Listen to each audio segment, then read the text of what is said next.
तो यहाँ पर कहते हैं, पिछले दिन आपने सुना कि जो परमात्मा है, सृष्टि करता है, पालन करता है, संहार करता है, ऐसे परमात्मा का आदि और अंत का पता नहीं है। ये आदि, इसका आदि कारण कौन और अंत कहाँ तक है, इसका कोई भी पार नहीं पा सकता। कहते हैं परमात्मा को कोई मन के द्वारा, वाणी के द्वारा माप नहीं सकता। मन वाणी का वह विषय नहीं है। ब्रह्मा आदि भी स्तुति करते हैं परमात्मा की, लेकिन वो सीमित गुणों को लेकर भी स्तुति करते हैं।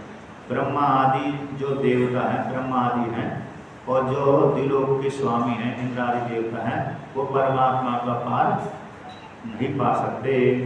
अतः जो भी स्तुति करते हैं, निर्गुण परमात्मा तो लक्षित होता है, निर्गुण परमात्मा लक्षित होता है, किंतु सगुण परमात्मा भी कैसा होता है, उसके भी गुणों को पार नहीं पा सकते।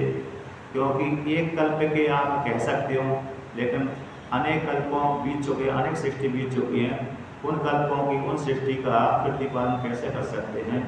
इसलिए देवता है, ब्रह्मा आदि है, परमात्मा के अंत का पता नहीं लगा पाते, गुणों का पता नहीं लगा पाते। क्योंकि इससे महिमन में आता है, असितिग्री समम स्यात् कज्जलम सिंधुपात्रे स्वरतरु वर्षाका लेखनी पत्र मुर्वी लिखते गृहीत्वा सार्ध सर्वकालम तदग्ध गुणाना मीशपालम न जाति। सरस्वती माता समुद्र के स्याय बना करके, पृथ्वी को पत्र बना करके, वो भूतकाल, भविष्यकाल, वर्तमान काल में बैठ जाए और लिखती रहे, तब भी भगवान शिव जी के गुणों का पार नहीं पा सकते। क्योंकि जैसे जैसे गुण लिखती रहेगी, वैसे जैसे भगवान शिव जी नए नए रचना करते रहेंगे। लेकिन एक ही समस्या है, इस बार अभी लिखने लगे, अभी के चरित्र, तो भगवान आगे फिर चरित्र निर्माण करने लगेंगे, फिर लिखने कहाँ तक लगेंगे। एक व्यक्ति सुबह से लेकर शाम तक तो लिख ही नहीं सकता, 1 घंटा, 2 घंटा, 4 घंटा, 5 घंटा, फिर थक ही जाएगा। इससे पहले तो और कितनी सृष्टि कर सकते हैं, कितनी रचना कर सकते हैं। भगवान व्यास जी ने गणेश जी महाराज से कहा, महाराज मेरी इच्छा है कि आप, मैंने जो रचना करी है पुराणों की, आप उसको लिख दो। तो मेरी बस की नहीं है, मैं नहीं लिखूँगा, फालतू काम। तो प्रार्थना करी, तो स्वीकार कर लिया, ठीक है। क्योंकि लिखने के लिए बहुत मेहनत चाहिए ना, हाथ कलम लगेगा, बैठना पड़ेगी, इस तरह बैठना पड़ेगी, कहीं वार्तालाप किसी दूसरे से नहीं कर सकते। पर जो बोल रहा है सामने वाला वक्ता, उसको अच्छी प्रकार श्रवण करके लिखना पड़ेगा। कहीं उसने दीर्घ बोल दिया तो दीर्घ लिखना पड़ेगी, हर्ष बोल दिया तो हर्ष लिखना पड़ेगी, प्लुत बोल दिया तो प्लुत लिखना पड़ेगी। और दीर्घ उसने बोला, आपने प्लुत लिख दिया, कहीं हर्ष लिख दिया, तो गलती हो जाएगा शब्दों में। क्योंकि शब्दों में उदात्त को लेकर के, अनुदात्त को लेकर, स्वरित को लेकर के, हर्ष दीर्घ ये मात्राओं को लेकर के लिखना पड़ती है। दीर्घ मात्रा और हर्ष मात्रा संस्कृत में आते हैं। मतलब 12 खड़ी में जो आकार, दीर्घ आकार, आ उ आ ई उ ई उ री ली ए ऐ ओ औ अम हा, है ना। ये बोलना पड़े, लिखना पड़ेगा। संस्कृत में तो कम होते हैं, 9 अच्छे होते हैं, लेकिन इसमें 12 खड़ी कर देते हैं। उसी में संस्कृत में क्या होता है, जोड़ दिए जाते हैं। आ को जोड़ दिया तो दीर्घ आकार होगा, ई को जोड़ दिया दीर्घ आकार हो गई, जोड़ देने से। लेकिन आ एक ही है, ई एक ही है, आ ई उ री, वहाँ पर री और री अलग है, यहाँ पर री नहीं है, वहाँ पर री भी है। ए आई ओ औ, ये वहाँ पर 9 अच्छे होते हैं। अर्ध विसर्ग और विसर्ग, यानी अनुसर ऊपर बिंदी अनुसर बोलते हैं, और 2 बिंदी आगे लगा दिया जाता है, उसको विसर्ग बोलते हैं। तो इस प्रकार से तो ये होगा। और व्यंजन हो जाते हैं सारे, व्यंजन भी कैसे हो जाते हैं। अच्छा जी, इसमें भी आ और ई, आकार विकार, इन 2 को जोड़ देने से क्या बन जाता है, ए बन जाती है। आकार को जोड़ दिया, इकार को जोड़ दिया, आ ई को जोड़ करके ए बन जाते हैं। आकार को जोड़ दिया, उकार को जोड़ दिया तो ओ बन जाता है। आकार को जोड़ दिया, उकार को जोड़ दिया तो ओ बन जाता है। आई को जोड़ दिया तो ए बन जाता है। फिर और दीर्घ कर दिया तो आई और औ भी बन जाते हैं, उसी में गुण कर देने से, दीर्घ कर देने से, वृद्धि कर देने से। अब क्षत्रज्ञ है, क्षत्रज्ञ, इसमें भी छ का और स मिल करके छ बनता है। टा और रा मिलकर के प्रा बनता है, ज्या और या मिलकर के ज्ञा बनता है।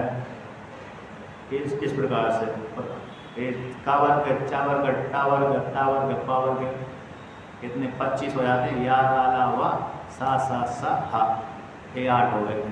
तो 33 व्यंजन और 9 अक्षर मिलाकर कितने हो गए? 42 हो गए, 43 हो गए, इतने हो जाते हैं। 9 अक्षर 33 व्यंजन 42 होते हैं, तो 42 हो गए। अब 42 को फिर उसमें अब जो मात्रे हैं शक्तिपीठ 51 है, तो इसको और फिर अच को मतलब अनुस्वर को और विसर्ग को मिला दिया, थोड़े और शब्दों को बढ़ा दिया, तो 51 शक्तिपीठ इसी अक्षरों से हो जाती हैं।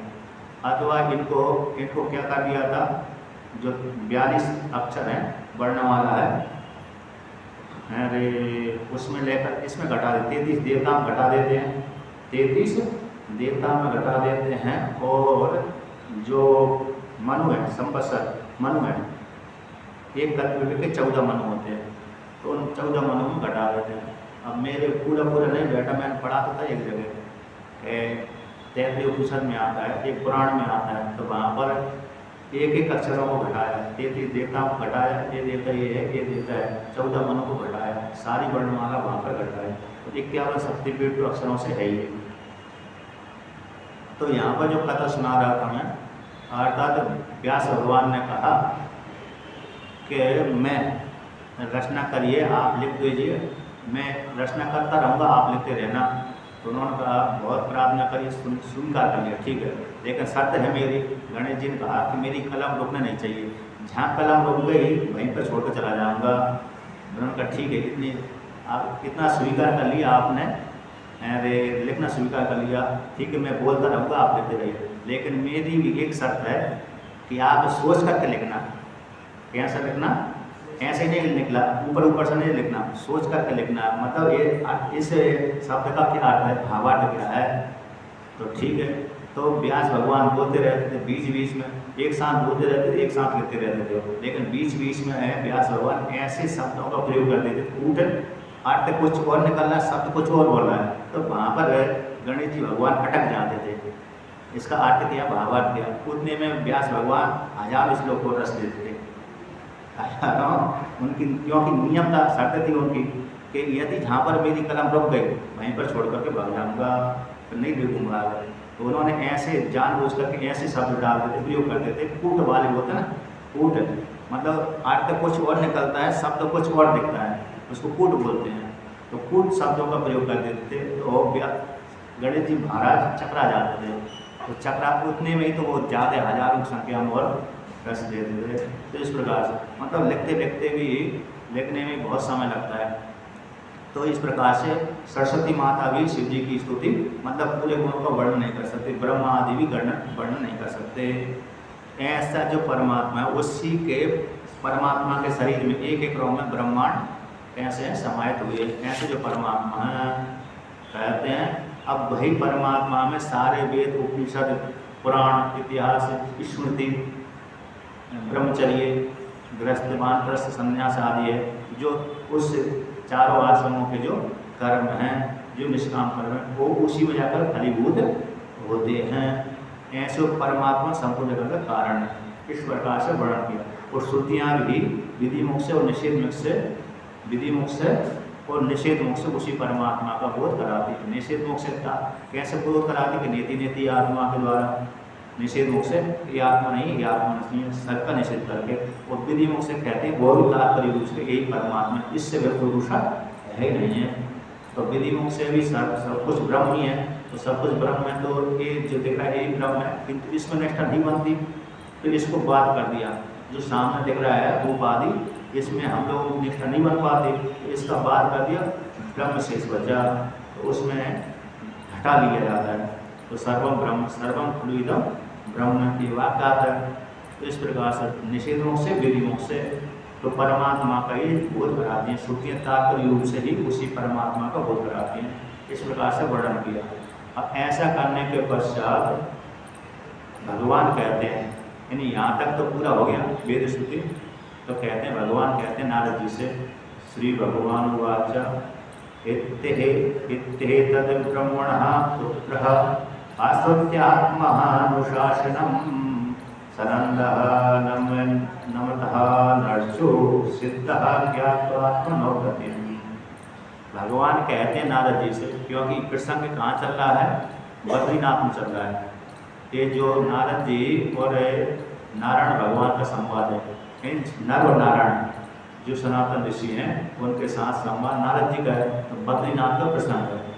और सुखदेव जी राजा परीक्षित को गंगा किनारे, वो भी गंगा किनारे है, बद्रीनाथ भी अलकनंदा गंगा ही है, वो अलकनंदा गंगा है। अथवा अलकनंदा के ऊपर भी सत्संग हो रहा होगा तो वहाँ पर सरस्वती नदी है।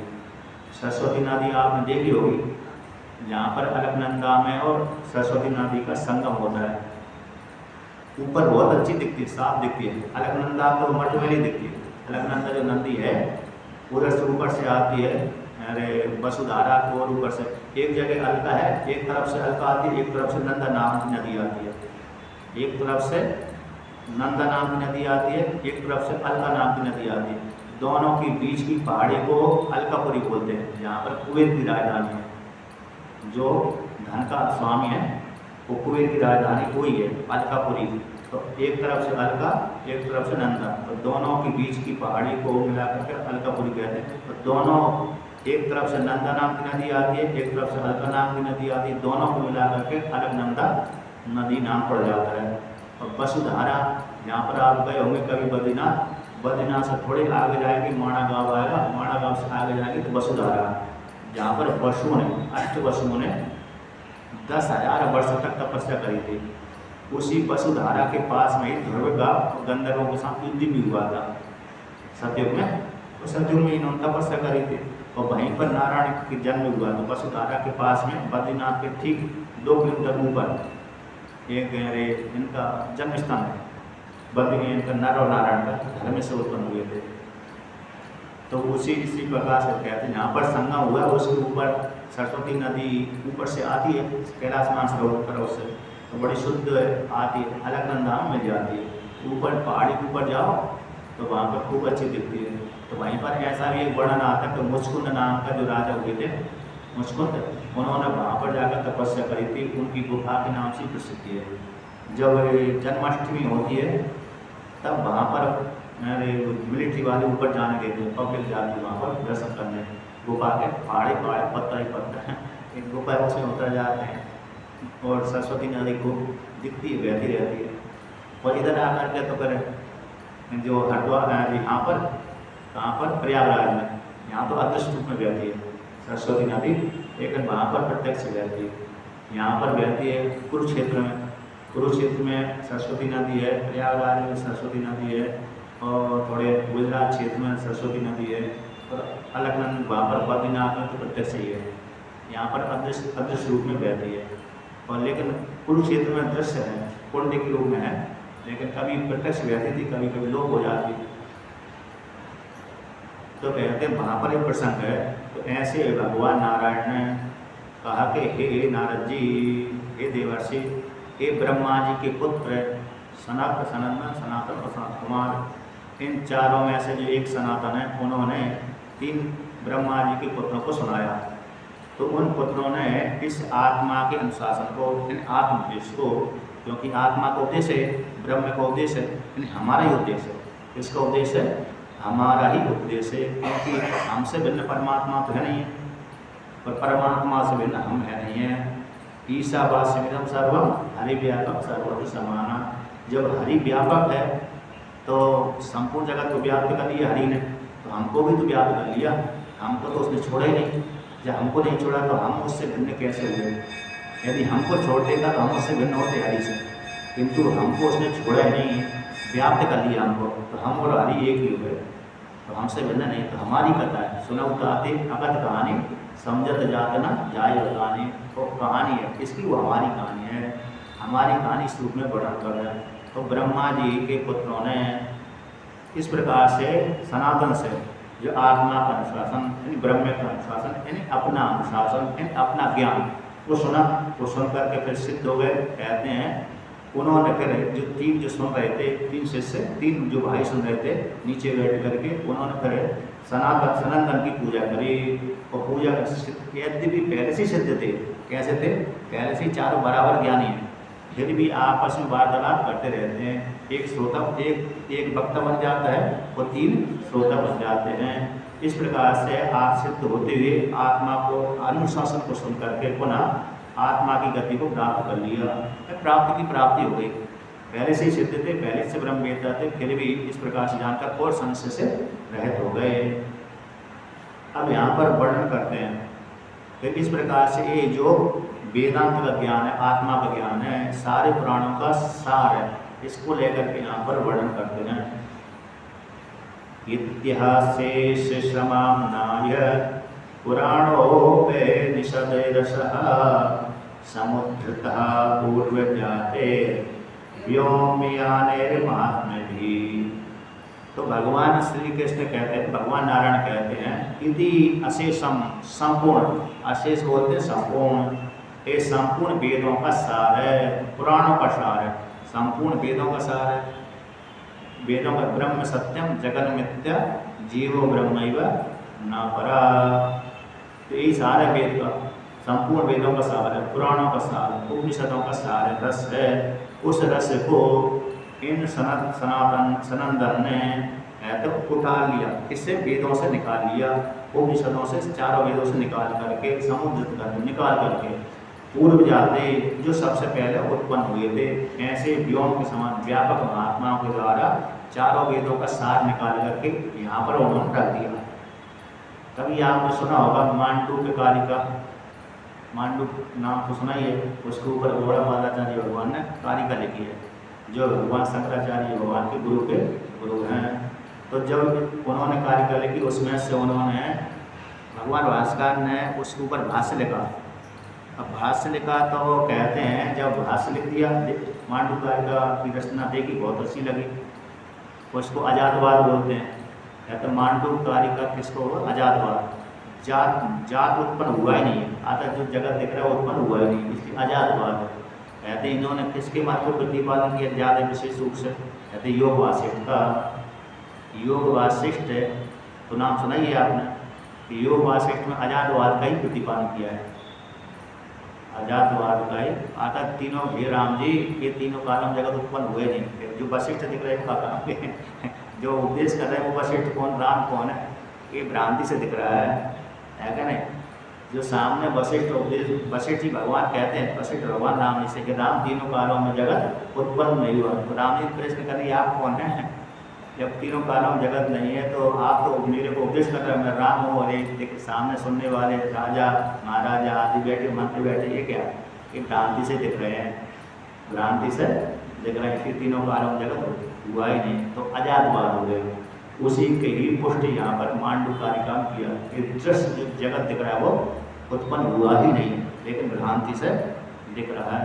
तो जब मांडूक्य कारिका रच दी, मांडूक्य 12 मंत्र के ऊपर 200 कारिका, 200 श्लोक रख दिए, 200 250 में।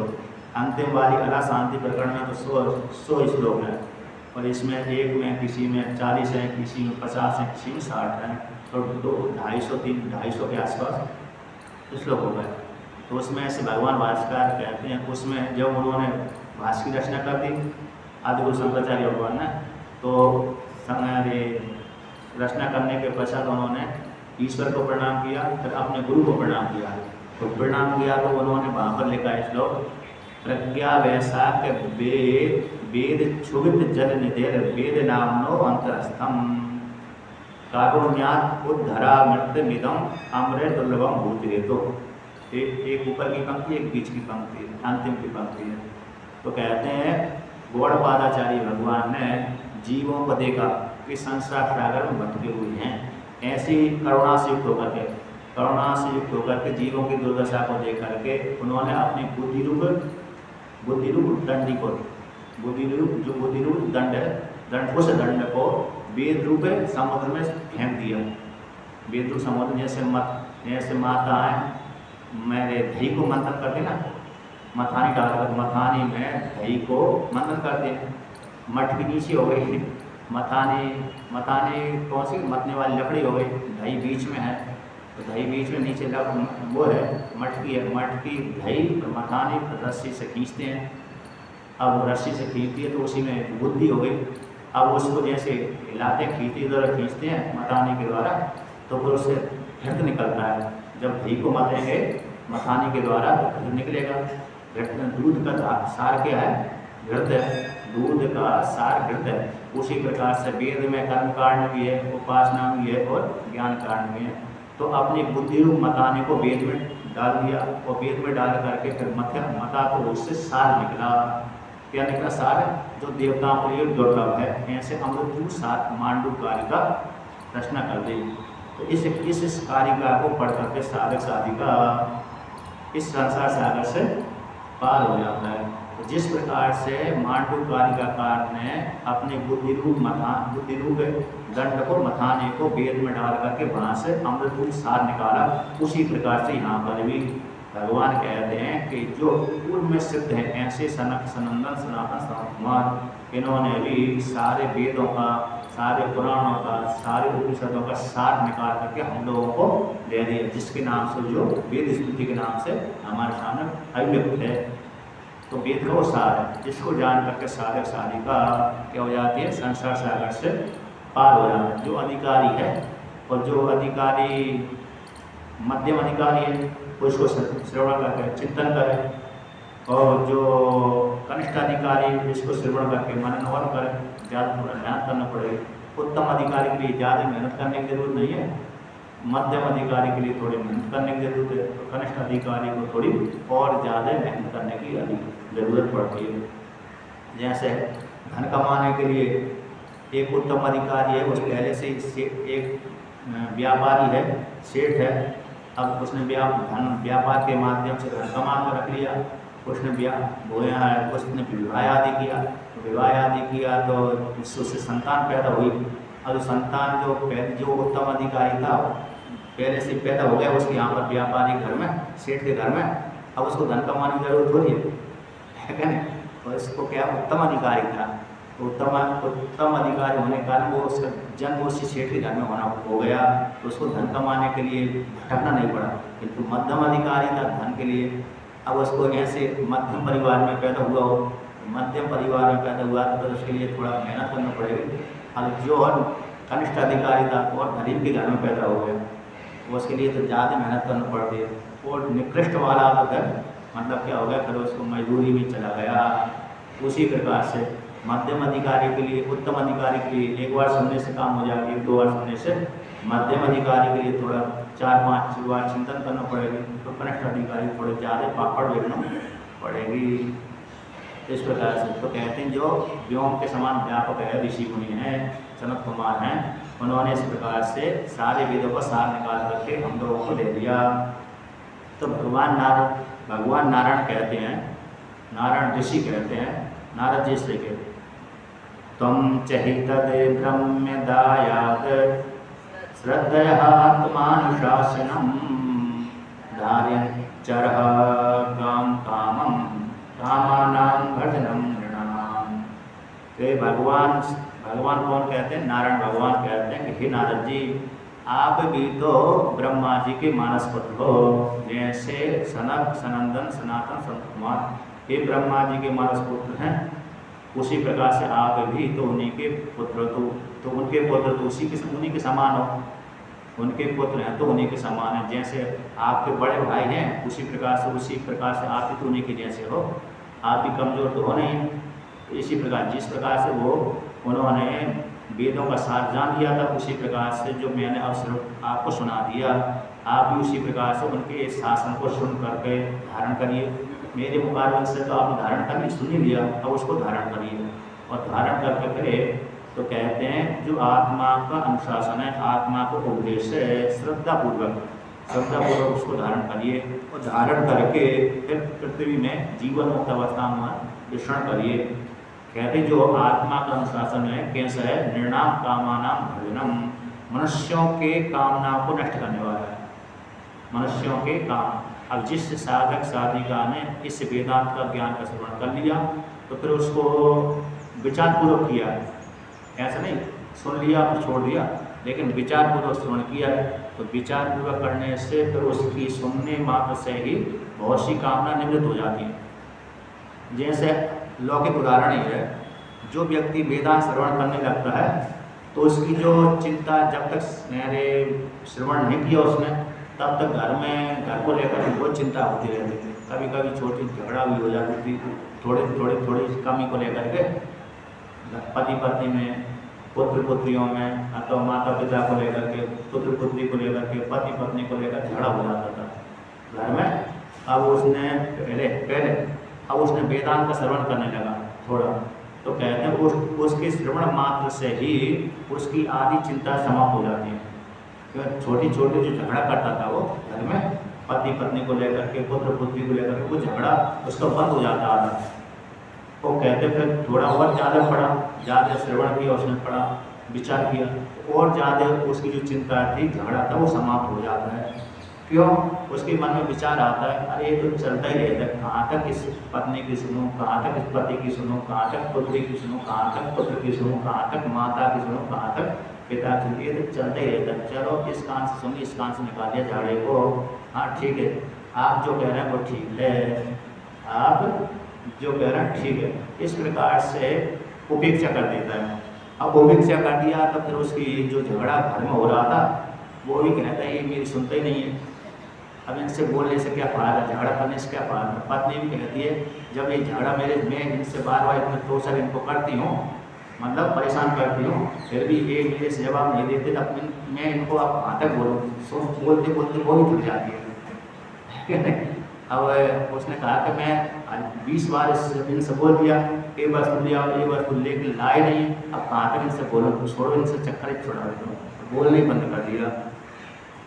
एक बार है कि नहीं, जब ऐसा प्रयोग कर लेते ना, इस प्रकार से असर पड़ जाता है, तो वो भी सामने वाले कहते उत्तर नहीं देते, अब इनसे बोलना ठीक नहीं है। तो ये चिंता कैसे हो गई, जो घर में झगड़ा था वो झगड़ा समाप्त हो गया। जैसे मैंने मेरा ही उदाहरण देता हूँ। मैं किसी आश्रम में रहता था, किसी आश्रम में तो कुछ कार्य करता था, अब वहाँ का प्रबंधक गुस्सा था उस आश्रम का, तो मेरे कुछ सामग्री नहीं देता था जो मेरे को चाहिए थी पूजा आदि में। अब मैंने वही उसकी कमी को लेकर के मैं मतलब वहाँ के स्वामी जी को सुना दिया, वहाँ के स्वामी जी को, उस प्रबंधक की थोड़ी बहुत केस मेरे को देता नहीं है, सामग्री मेरे को चाहिए पूजा आदि के लिए, मतलब भगवान की पूजा करता था मंदिर की, तो उस सामग्री को मुझे चाहिए, किंतु ये प्रबंधक नहीं देता है। अब मैंने जिनसे बोला, उन्होंने उसको बुला करके बोले नहीं भाई कि इसको क्यों नहीं दे रहा है, इसको देना चाहिए। जब मैंने देख लिया तो बोल ही नहीं रहे उससे, तो मैंने दोबारा उनसे बोलना ही बंद कर दिया, शिकायत करना ही बंद कर दिया। ये तो उसको बुला करके बोलना चाहिए तो भाई इनको सामग्री देना चाहिए, इनको क्यों नहीं दे रहे जब मंदिर की पूजा कर रहे हैं। तो उन्होंने उत्तर उनसे बोला नहीं, तो मैं भी समझ गया इन बोलने से कोई फायदा है नहीं है। तो मतलब क्या हो गई, वो मेरी जो चिंता थी झगड़ा होने का संकेत था आगे बढ़ाने का, वो संकेत सारा समाप्त हो गया। उसी प्रकार से ऐसा हो गया, मतलब जो वेदांत का श्रवण करते करते, विचार पूर्वक करते करते आदि चिंताएं गृहस्थी की हो चाहे विरक्ति की, सारी श्रवण करने मात्र से, तो विचार करने से और ज़्यादा हो जाता है, और तात्पर्य रूप से विचार करेगा तो और भी हो ही जाएगा। तो इस प्रकार से तो मनुष्यों की कामना को क्या कर देते, दूर कर देते कि वेदांत ज्ञान है आत्मा का अनुशासन। इस प्रकार से उपदेश किया। ऐसा सुनने के पश्चात यहाँ पर वर्णन करते हैं, सुखदेव जी कहते हैं, सुखदेव जी अब राजा परीक्षित से कहते हैं कि अभी तक प्रसंग सभी इधर उधर चल रहा था, अब सुखदेव जी कहते हैं यहाँ पर, एवं सह ऋषिण आदिष्टम हृत्वा सतः आत्मभान पूर्णः शुद्धधरो राजन आहा वीरगतो मुनिः। जब इस प्रकार से भगवान नारायण ने नारद भगवान से कहा, तो नारद भगवान ने भी नारायण की वाणी को सुन करके, जो आत्मवान थे, संयमी थे, ब्रह्मचर्य वाले थे नारद भगवान, उन्होंने भी आत्मा का अनुशासन स्वीकार कर लिया, धारण कर लिया, अतः उनकी वाणी को पूरा धारण कर लिया।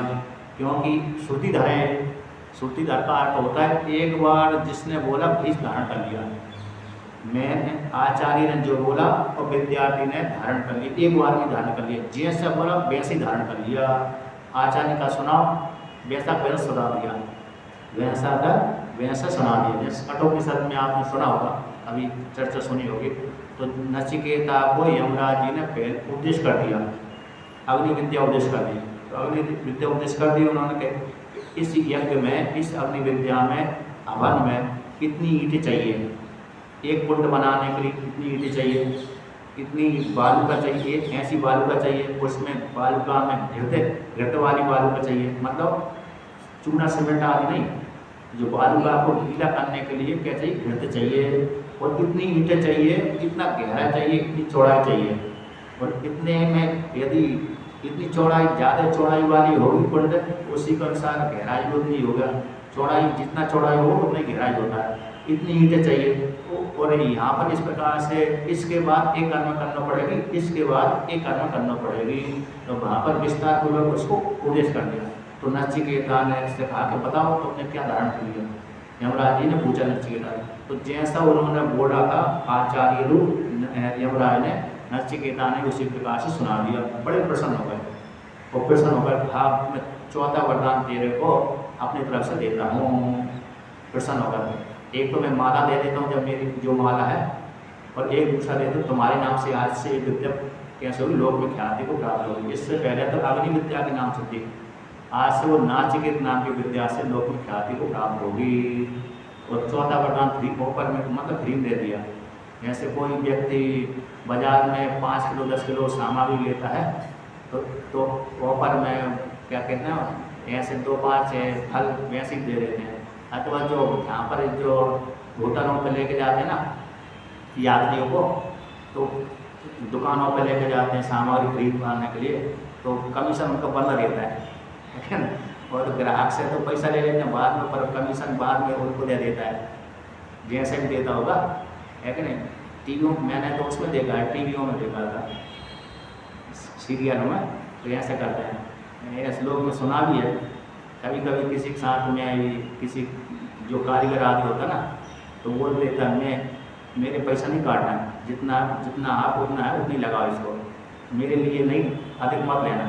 ऐसे एक दुकानदार के सामने मैंने एक बोल रहा था, तो उसी प्रकार से ऐसे यहाँ पर भी तो क्या हो गया, यहाँ पर किस विषय में बोल रहा था, तो मतलब श्रुतिधर हो गया। तो श्रुतिधर का अर्थ होता है एक बार सुन लिया नचिकेता ने, तो नचिकेता ने सुना तो उतना ऊषा उतना ही उतना सुना दिया। तो प्रसन्न होकर उन्होंने अपना चौथा वरदान उन लोगों को ऐसे दे दिया कि आज से तुम्हारी विद्या, तुम्हारे नाम से विद्या लोक में ख्याति को प्राप्त होगी। तो श्रुतिधर हो गया। जो एक श्रुतिधर होगा मतलब विद्यार्थी एक बार श्रवण करने से कंठस्थ कर लेता है। 2 श्रुतिधर होगा तो 2 बार श्रवण करने से कंठस्थ कर लेता है, मतलब एक बार आचार्य बोला तो दूसरी बार फिर आचार्य बोल दिया कंठस्थ हो गया। अथवा विद्यार्थी के साथ विचार कर लिया, उच्चारण करवा लिया तो कंठस्थ हो गया। 3 श्रुतिधर, तो 3 श्रुतिधर में फिर व्यक्ति 3 बार सुनने से कंठस्थ कर लेता है।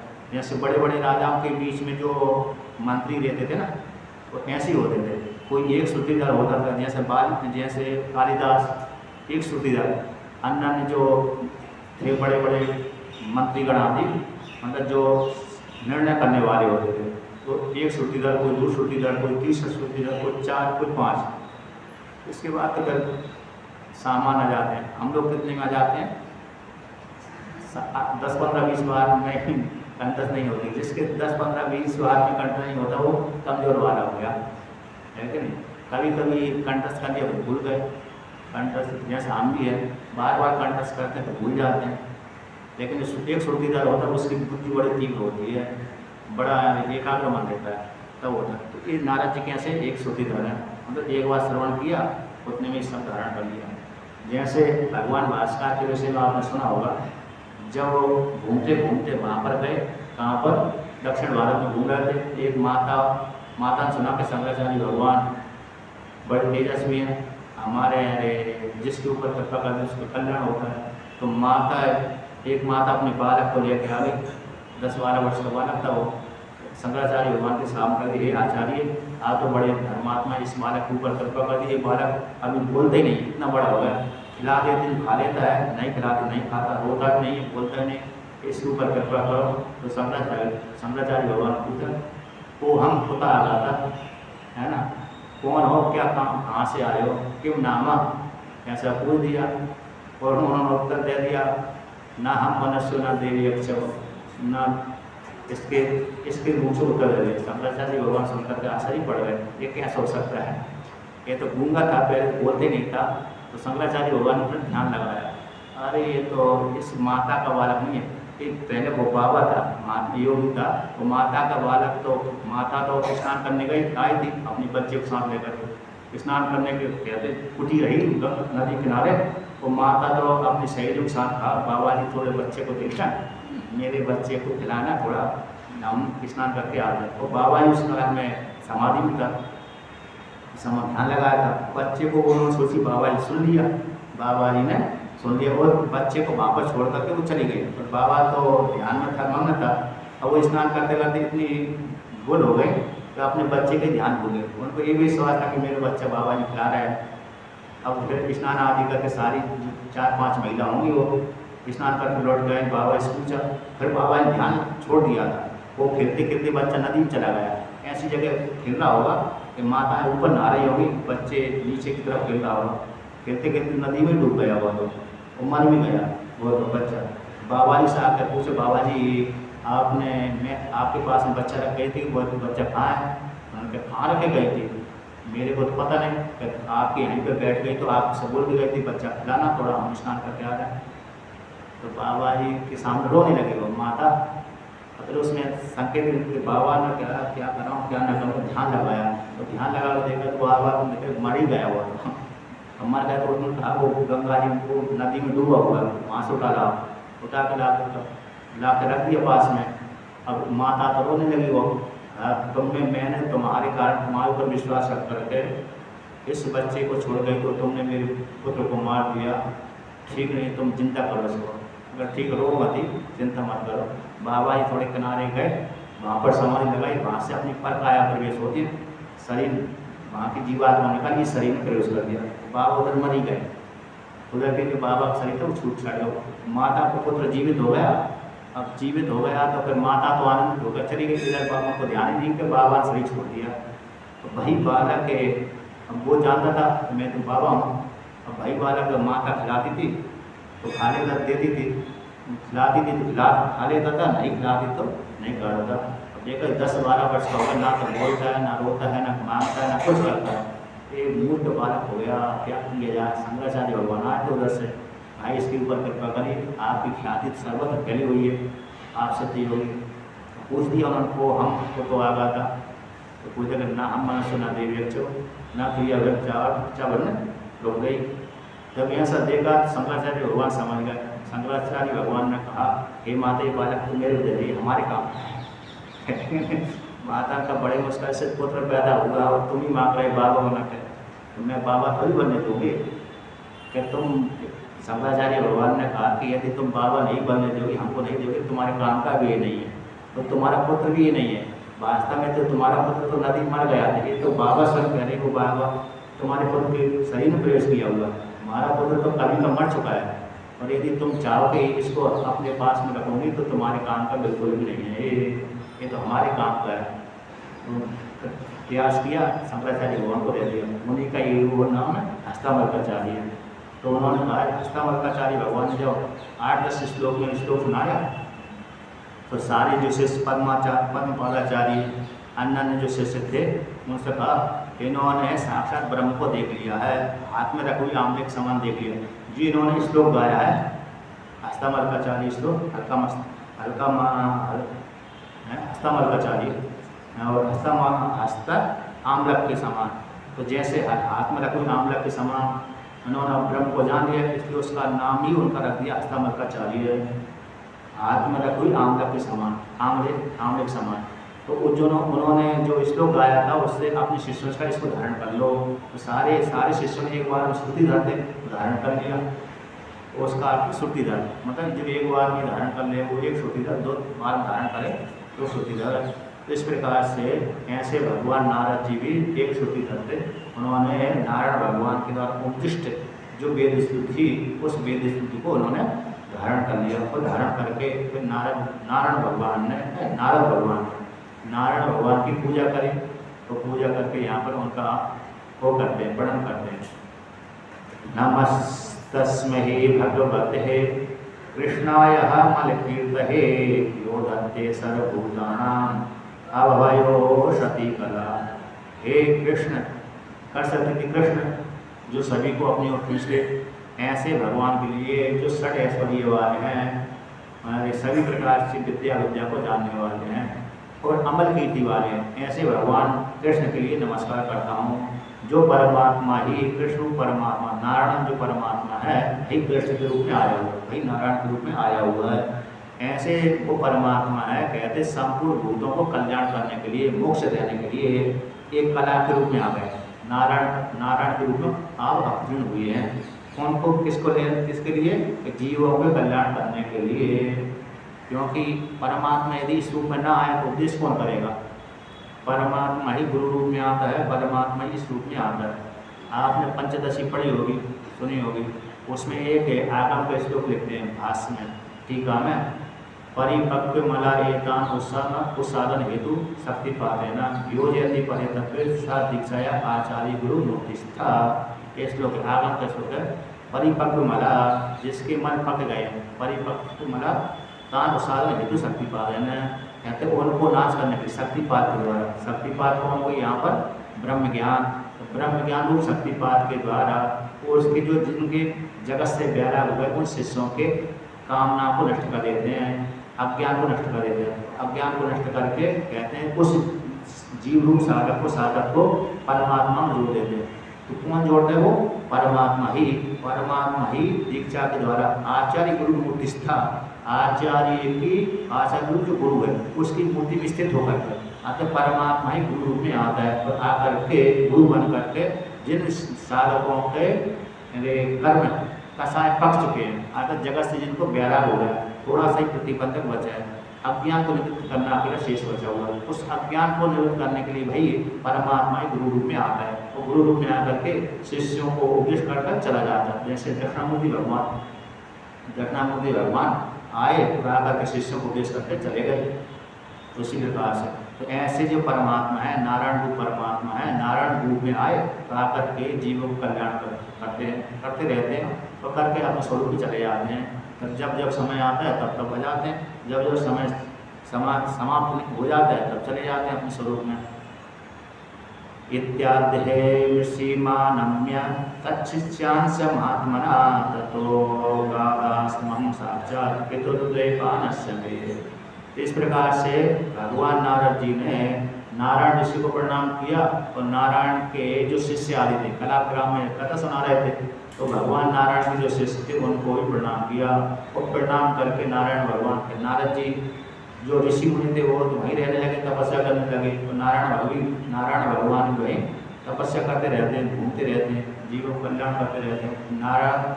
नारद भगवान उस बद्रीनाथ क्षेत्र को छोड़ करके घूमते घूमते व्यास भगवान के आश्रम में आ गए, जो उस काल में व्यास जी का आश्रम सरस्वती के किनारे कुरुक्षेत्र में था।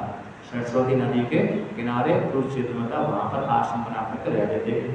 तो वहाँ पर आ गए, तो वहाँ पर आकर के जब सुखदेव जी कहते हैं कि मेरे पिता के आश्रम में आए, तो आकर के मेरे पिताजी के पास में आए, तो पिताजी ने देखा कि नारद भगवान आए हैं, तो नारद भगवान का स्वागत सत्कार किया, आसन दिया, अर्घ्यपात दिया। क्योंकि मनु महाराज कहते हैं आगतम स्वागतम कुर्यात् गच्छन्तम पृष्ठे अन्वयात्। सुना है आपने, आए हुए का स्वागत करना चाहिए और जाए हुए का पीछे जाना चाहिए। जैसे आप कोई महापुरुष आया है आश्रम में, घर में, तो आप लेने के लिए, स्वागत करने के लिए उसको दरवाजे पे पहुंच जाते हैं। तो आए हमारा महापुरुष आए हैं तो आगतम स्वागतम कुर्यात्।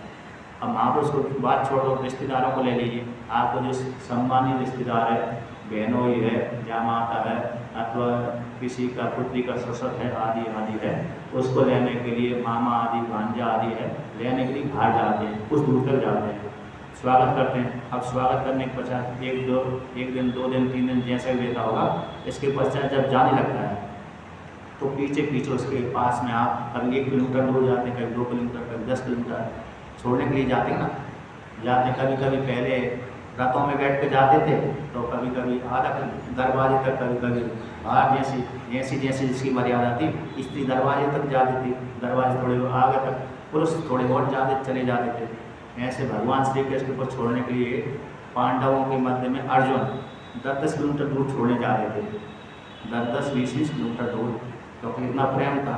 तो आगतम स्वागतम कुर्यात् गच्छन्तम पृष्ठे अन्वया, जैसे ये पुत्री है, जब पुत्री की विदा करते हैं, माता आ रही हैं, तो माता अपनी पुत्री को छोड़ने के लिए बहुत दूर तक तो जाती है, नहीं जाती। गाँवों में तो जाती हैं, यहाँ पर तो मालूम नहीं मेरे को, लेकिन गाँवों में जाती हैं। गाँवों पर तो मेरे को मालूम है, क्योंकि मैं गाँव में पैदा हुआ हूँ, तो वहाँ का तो मेरा मालूम है। अब यहाँ का शहरों में जगह नहीं है, तो छोड़ने कहाँ जाए तो बात अलग है, क्योंकि गाड़ी दरवाजे पे खड़ी हुई है, तो फिर छोड़ने कहाँ जाएंगे। लेकिन गाँवों का बात है। मनु महाराज वहाँ पे आगतम स्वागतम कुर्यात् गच्छन्तम पृष्ठे अन्वया, इस प्रकार से स्वागत किया, सत्कार किया नारायण भगवान। कौन ने? व्यास भगवान ने। आसन पर बैठे, बैठने के पश्चात पूछा कहाँ से आया, कि यहाँ से आया। तो नारायण भगवान ने नारद जी को जो उपदेश किया था, वही व्यास जी भगवान को नारद जी ने सुना दिया। तो सुनाने के पश्चात फिर भगवान व्यास जी ने इस भागवत की रचना करी थी। इसके बाद दिया तो कहते हैं इस प्रकार से, तस्मै तद वर्णयामासा नारायण मुखा श्रुतम। अब यहाँ पर वर्णन करते हैं। अब सुखदेव जी कहते हैं कि हे राजन, तुमने जो पूछा था कि निर्गुण परमात्मा मनवाणी का विषय नहीं है, मनवाणी का विषय नहीं है, तो कैसे लक्ष्य, तो कैसे जाना जाता है, जबकि वो तो मनवाणी का विषय नहीं है, पर उसका संबंध कैसे बनता है, जीवात्मा के साथ, जगत के साथ संबंध कैसे बनता है, कैसे संग कर लेता है, उसके विषय में प्रश्न है जो आपने किया था, वही उत्तर है। इसका सार निकालते हैं। तो वर्णितम राजन, मतलब पूरा ऊपर का व्याख्यान तो कर ही दिया मैंने। सभाजितो भगवतः कृतासन परिग्रह तस्मै तद्वर्णयामासा नारायण मुखाच्छुतम्। इत्येतद्वर्णितं राजन यन्नः प्रश्नः कृतस्त्वया यतः ब्रह्मण देशे निर्गुणे मनश्चरेत्। हे नारद जी, हे राजा परीक्षित, इस प्रकार से हे राजन, जो तुमने प्रश्न किया था, कौन सा प्रश्न किया था, कि कैसे जो परमात्मा अनिर्देश्य मनवाणी का जो विषय नहीं है, क्योंकि श्रुति कहती है यतो वाचो निवर्तन्ते अप्राप्य मनसा सा, मनवाणी का वह विषय नहीं है। ऐसे निर्गुण परमात्मा में मन कैसे विचरण करता है, ये प्रश्न का मैंने वेद श्रुति के माध्यम से सुना दिया। फिर भी संक्षेप से पूरा सार सुनाता हूँ। संक्षेप से जो सार है वेद श्रुति का, कि किस प्रकार से परमात्मा में मन विचरण करता है, मन के द्वारा परमात्मा कैसे विषय बनता है, लक्षित होता है। क्योंकि एक श्रुति कहती है मनसा एव द्रष्टव्यम, मनसा एव द्रष्टव्यम, मन के द्वारा ही परमात्मा जानने योग्य है। एक श्रुति कहती है परमात्मा मनवाणी का विषय नहीं, ये तो वाचो निवर्तन्ते अप्राप्य मनसा, ये तो मनवाणी का विषय को निषेध कर देती है श्रुति, ये उसकी अत्यंत उपनिषद की है। और हरियाणा उपनिषद की श्रुति है मनसा एव द्रष्टव्यम, और मुंडक उपनिषद में भी आता है मनसेवा द्रष्टव्यम, मन के द्वारा जानने योग्य है परमात्मा। तो कौन से मन के द्वारा जानने योग्य? निर्मल मन के द्वारा लक्षित होता है परमात्मा। तो मन के निर्गुण परमात्मा में मन कैसे विचरण करता है, कैसे विषय बनाता है, क्योंकि परमात्मा तो अनिर्देश्य वाणी का वह विषय नहीं है। तो कहते हैं, इसको लेकर कहते हैं योस्योते प्रेक्षकः आदि मध्य निधने यो व्यक्ति जीवेश्वरो या सृष्ट्वेदमनो प्रविश्य ऋषिणा चक्रे पुरा सा सिद्धितः यम संपद्ये जहात्या जामान अनुषधि सुप्तः पुरायं यतः तम कैवल्य निरस्त योनिमवयं ध्यायेत् अजस्रं हरिम्। तो ये सार कहते हैं यहाँ पर कि इस वेद स्तुति का जो सार है, किस प्रकार से मन परमात्मा में विचरण करता है, उसका सार सुनाते कि यह जो परमात्मा है अस्य जगत का उत्प्रेक्षक है, कल्पक है, रचना करने वाला है। ये परमात्मा कैसा है, इस जगत का कल्पक है, जगत को उत्पन्न करने वाला है। यह परमात्मा आदि मध्य और कारण है। इस जगत में कौन है? परमात्मा आदि भी है, मध्य भी है और कारण भी है। इसी परमात्मा से जगत उत्पन्न होता है, इसी में सृष्टि करते, इसी में जाकर परमात्मा लीन हो जाता है। कैसा जो परमात्मा अव्यक्त है, अथवा अव्यक्त का भी कारण है और जीव का भी स्वामी है। यह जो परमात्मा अव्यक्त है, मन वाणी का विषय नहीं, व्यक्त नहीं होता, ऐसे जो परमात्मा जीव का स्वामी है, जीव को शासन करता है, वह परमात्मा। अब श्रुति के अनुसार कहते हैं तत्सृष्ट्वा तदेवानुप्राविशत्, उपनिषद की श्रुति है, छांदोपनिषद की श्रुति है। तत्सृष्ट्वा तदेवानुप्राविशत्, वह परमात्मा इस जगत का सृजन करता है और सृजन करके जिस उसी में प्रवेश कर जाता है।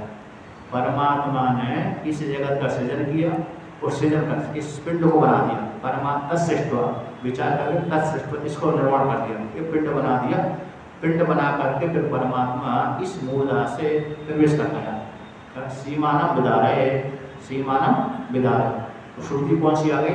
कहते हैं अनेन जीवन आत्मान प्रवेश्य नाम रूपे व्याकरवाणी। तो तत्सृष्ट्वा तदेवानुप्राविशत्, उस परमात्मा ने सृष्टि करी, इस पिंड का सृष्टि कर दी, पिंड का सृष्टि करके यहाँ से प्रवेश कर गया। तो मतलब ये जानने का साधन है, हृदय से निकलते परमात्मा यहाँ से, जैसे बालक के यहाँ पर कपाल टिकता है तो डब डब होती रहती है, वो ब्रह्म सहसात कहलाता है, तो यहीं से परमात्मा ने प्रवेश किया। प्रश्न वहाँ पर आते तैतृय उपनिषद में अथवा यज्ञ उपनिषद में कि प्राण तो मेरा जो नौकर है, मेरा जो नौकर प्राण है, वो तो पैर के अग्र अंगूठे के अग्र भाग से प्रवेश किया है। पैर का जो अंगूठा है उसके अग्र भाग से मेरे नौकर प्राण ने प्रवेश किया। क्या मैं उसी नौकर के रास्ते से जाऊँ अथवा भिन्न रास्ते जाऊँ? यदि नौकर के रास्ते से जाता हूँ तो मेरे को नौकर में कोई भिन्नता नहीं रहेगी, समानता हो जाएगी, तो मैं अपने को विशिष्ट अलग करता हूँ। तो फिर उसने क्या किया, इस यहाँ छोड़ करके फिर यहाँ से प्रवेश कर दिया। इसलिए मरने के बाद जो भारत जीवन वाले हैं इसको छोड़ देते हैं, यहाँ से निकलेगा प्राण, निकलेगा तो चला जाएगा, ऐसा नहीं। कपाल क्या करता है, कपाल भाती जो भी करते हैं, तो यहाँ से छोड़ देते, मारते हैं, कहीं मारते, कहीं तो मारते नहीं है, कहीं कहीं किसी को मालूम है तो वो छोड़ते रहते हैं, यहाँ पर लकड़ी लगाते हैं, तो किसी को नहीं मारा तो वो छोड़कर जला करके जाते हैं। जैसे नर्मदा किनारे है, गंगा किनारे, बहुत से व्यक्ति क्या करते हैं, आधा जलाते हैं मुर्दे को, आधा जलता है, दूर देश से आए 20 किलोमीटर 40 किलोमीटर दूर से, 50 किलोमीटर दूर से, 100 किलोमीटर दूर से, तो आधा मुर्दे को जलाते हैं और लकड़ी को बुझा करके का, क्योंकि जलने के बाद राखी विसर्जन करने आना पड़ेगी, तो कौन आए भविष्य में, तो आधा मुर्दा जलाया, आधा जला कर पानी डाला उसी मुर्दे के ऊपर, पर वो सारा लकड़ी गंगा जी में डालिया, नर्मदा जी में डाला, मुर्दे को नर्मदा जी में डाल दिया, गंगा जी में डाल दिया। जो आधा जला हुआ मुर्दे को मछली खाती रहती है, तो क्योंकि उनको दूर देश से आने पड़ते हैं, तो ऐसा करते हैं। तो जो नज़दीक कहते हैं वो दूसरे दिन तीसरे दिन रात को भस्म को अग्नि में डालना पड़ता, नर्मदा आदि में, नदी में विसर्जन करके आते हैं। ये नर्मदा किनारे, गंगा किनारे खूब होता है, मतलब आधा जला करके, तो यहाँ पर छोड़ करके परमात्मा ने यहाँ पर छोड़ करके यहाँ से इस मार्ग से भीतर प्रवेश किया। तो तत्सृष्ट्वा तदेवानुप्राविशत्, उस परमात्मा ने सृष्टि करके इसमें प्रवेश किया, माया को लेकर के, इसको लेकर के, तो वही परमात्मा जो माया को लेकर प्रवेश किया, इस प्रकार से उसने ये पिंड को बनाया, और पिंड को बना करके इस पिंड के ऊपर शासन करने लगा। सत्य प्रदान होकर के शासन करता है, मलिन प्रदान होकर के शास्य होता है।